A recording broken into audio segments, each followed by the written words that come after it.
За бүгдээрний өдрийн мэнд төргий.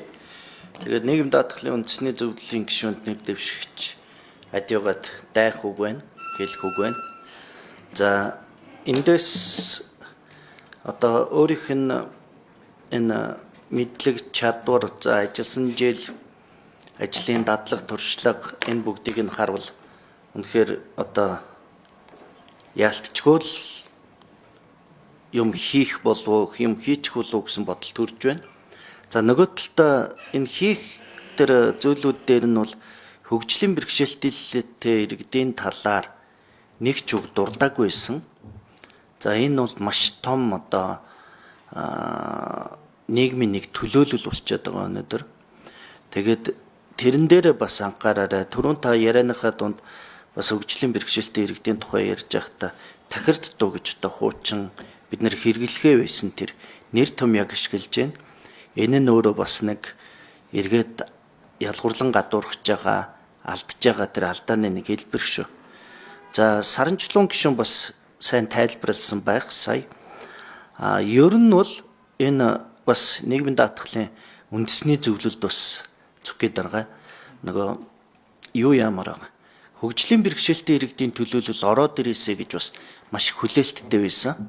Гэхдээ нэгэнд орж ирээгүй юм чинь хөгжлийн бэрхшээлтэй иргэдийн талаарх ойлголтоо тэдний эрхийн талаарх ойлголтыг маш сайн нэмэгдүүлээсэ гэж одоо нэр дэвшигчтэй хүсэх байна.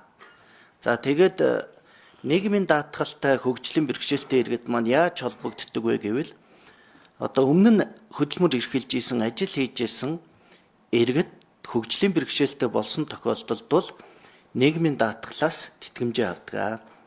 За тэрний нэг нь бол одоо би өөрийн биеэр сууж байна. 20 жил хөдөлмөр эрхэлсэн. Тэгээд одоо 8 жил ингээд явж байна. Гэхдээ нас болоогүй учраас тэтгэвртэй гарахгүй. Ингээд энэ асуудал бол одоо маш их хэцүү байдаг. За дээр нь нэмэгдээд нийгмийн даатгалаа одоо иргэд маань өөрсдөө хөдөлмөр эрхэлж байгаа хөгжлийн бэрхшээлтэй иргэд маань бас татвараа төлөөд дахиад шилжинэ гэдэг асуудал дахиад хүнд байдаг. Тэгэхээр өнөөдрийн нийгэмд бол угаасаа халамжаас хөдөлмөрлөө гэдэг үрээт.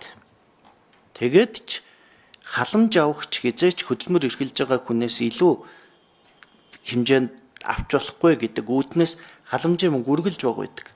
Гэтэл халамж авж байгаа хүмүүс түрүүн таач хэллээ. Халамж авж байгаа хүмүүсийн хувьд бол авж байгаа тэр халамж бол амьдралынханд хаач хүрдэггүй.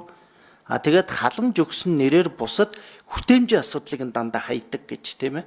Тэгэхээр яг тэр хүртээмжийн асуудал дээр нь ч гэсэн оролцоод яваад өгөөрэй. Тэгээд та хүсэх зүйл гэвэл энэ хөгжлийн бэрхшээлтэй иргэдийн талаарх ойлголтоо илүү сайн нэмэгдүүлээрэй. Тэгээд энэ хүмүүсийн төлөө бас нэлээд дуолон болоод ажиллаад өгөөрэй гэж танаас хүсгээр биш. За баярлалаа.